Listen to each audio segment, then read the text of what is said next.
देखो, जिन घरों में सत्संग होता है ना, साधु सेवा होती है, वहाँ भगवान भी किसी न किसी रूप में आकर उन सद्भाग्यशाली जनों को कृतार्थ करने के लिए आ जाते हैं।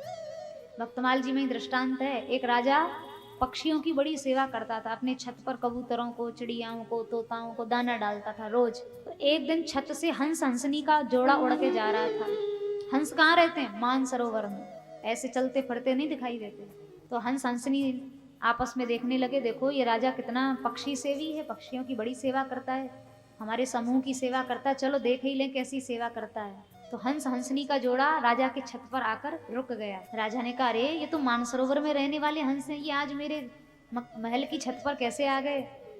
तो हंस हंसनी ने कहा, आप हमारे समूह की सेवा करते हैं ना, इसलिए हम सेवा देखने आ गए। ऐसे ही जहाँ साधु सेवा होती है, वहाँ भगवत प्राप्त कोटि के हंस, परम हंस महात्मा भी चले आते हैं, सहज भाव में, बिना किसी बात के ही चले आते हैं। तो रैदास जी महाराज के यहाँ स्वयं भगवान साधु के रूप में एक दिन आते हैं, और रैदास जी महाराज अपना हाथ में करताल लेकर गाते हैं। उनका बड़ा प्यारा पद है, आज के दिवस की लेऊं बलिहारा, मेरे घर आया राम जी का प्यारा। आज का दिन तो हमारा धन्य हो गया, साक्षात ठाकुर जी के प्राण प्यारे भक्त हमारे घर में पधारे हैं।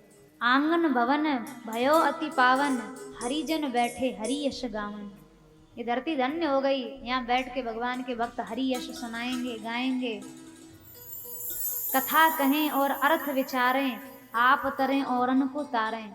कहें रैदास मिले हरिदासा, जन्म जन्म की पूरी आशा। रैदास जी महाराज ने बड़ा स्वागत किया। अच्छा, रैदास जी को नहीं पता कि भगवान है, रैदास जी तो साधु भाव से ही उनका सम्मान कर रहे हैं। देखो, संत आए हैं आज मेरे घर, मेरा आज दिन धन्य हो गया, मेरा जीवन धन्य हो गया।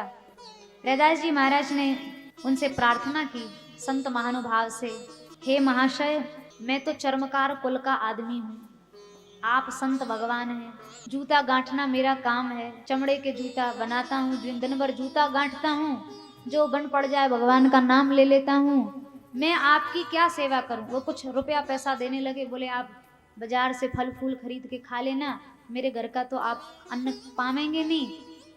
तो वो संत बोले, रैदास जी आप कैसी बात कर रहे हैं?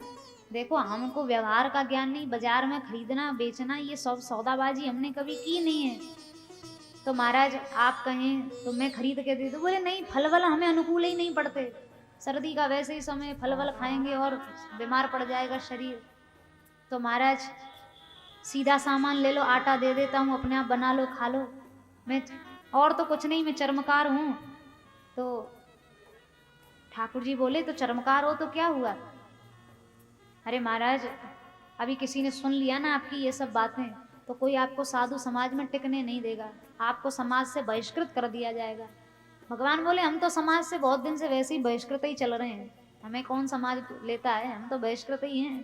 तो रैदास जी ने कहा, तो महाराज मैं आपकी क्या सेवा करूं? फल फूल आप खा नहीं सकते, रोटी बनाने को आपको कह रहे हैं, तो वो कहते रोटी वोटी बनाना हमें आता नहीं, हम तो भिक्षा मांग कर खाने वाले हैं। तो फिर महाराज आप खाएंगे क्या? तो साधु वो महात्मा बोले, आपकी भक्तानी सुना है कड़ी पकौड़ा बहुत अच्छा बनाती है, तो हमारी इच्छा है कि आपकी भक्तानी के हाथ के कड़ी पकौड़ा ही खाएंगे।